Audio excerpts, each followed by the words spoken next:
నమస్తే. Welcome to hit TV. నేను మౌనిక. ఈరోజు మనతో ప్రముఖ హైకోర్టు అడ్వకేట్ పూజారి నాగేశ్వరరావు గారు ఉన్నారు. వారితో మాట్లాడదాం. నమస్తే సార్. ఎలా ఉన్నారు సార్? బాగున్నా. సార్, ఇప్పుడు కొంతమంది పోలీసులు అంటే కారణం లేకున్నా కూడా కొంతమందిని తిడుతూ ఉంటారు. సో అలాంటి సిచ్యువేషన్స్‌లో ఏం చేయాలి? ఎప్పుడైనా కూడా జనరల్‌గా ఏందంటే పోలీసులకు తిట్టే అధికారం గాని, కొట్టే అధికారం ఎక్కడ లేదు. చట్ట ప్రకారము తిట్టే, కొట్టే అధికారం ఎక్కడ లేదు. So when it comes to the practicality వచ్చినప్పుడు ఏందంటే కొద్దిగా పోలీసులంటే భయం ఉండాలా. ఇక ప్రతిసారి వాడిని సంస్కరించుకుంటూ తిరగలేం కదా. కూర్చోబెట్టి తప్పు చేసినప్పుడల్లా బాబు నువ్వు మారరా మారరా అని చెప్పలేం కదా.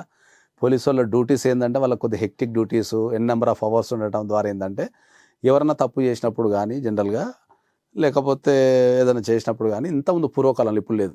ఎందుకంటే ఇప్పుడు అంతా ఎలక్ట్రానిక్ మీడియా వచ్చేసింది. ఎవరు పడతారు రికార్డులు చేసుకుంటున్నారు, కూర్చున్న దగ్గర నుంచి కంప్లైంట్లు ఇస్తున్నారు కాబట్టి ఇప్పుడు తక్కువ ఉంది. ఇంతకుముందు కొద్దిగా కొట్టడం తర్వాత తిట్టడం అనేది కూడా ఎక్కువ ఉంటుండే.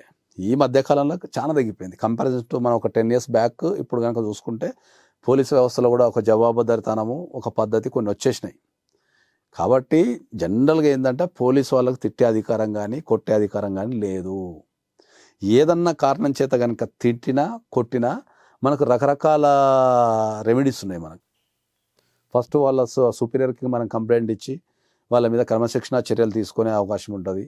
తర్వాత మనం హ్యూమన్ రైట్స్ కమిషన్కి వెళ్ళి మనం కేసు వేసుకుంటే వాళ్ళ మీద కూడా శాఖాపరమైన చర్యలు తీసుకోమని ఇచ్చే అధికారం ఉంటుంది. తర్వాత మనం కోర్టులో కాంపెన్సేషన్ కానీ డిఫమేషన్ కానీ వేసుకునే అధికారం ఉంటుంది. హైకోర్టులో కూడా వాళ్ళకి ఎగెనిస్ట్ కేసు వేసుకునే అధికారాలు చాలా ఉంటాయి.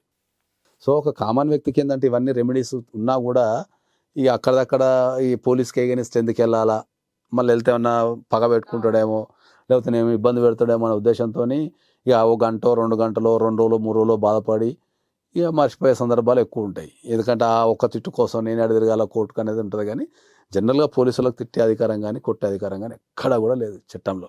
వాళ్ళకి లేదు. వాళ్ళ డ్యూటీ ఏంటంటే ఎవరైనా తప్పు చేస్తే పట్టుకొని కోర్టుకు అప్పచెప్పడం అంతే. ద కోర్ట్ విల్ డిసైడ్ వీడు తప్పు చేసిండా తప్పు చేయలేదా, వీనికి శిక్ష చేయాలన్నా వదిలిపెట్టాలన్నా వద్దా ఉరి శిక్ష చేయాలన్నా the court will decide. Police వాళ్ళది తప్పు చేసిన వ్యక్తిని పట్టుకోవడం, దానికి సంబంధించిన ఎవిడెన్స్ని పట్టుకోవడం అంతే తప్ప వాళ్ళని కొట్టే తిట్టే అధికారాలు లేవు.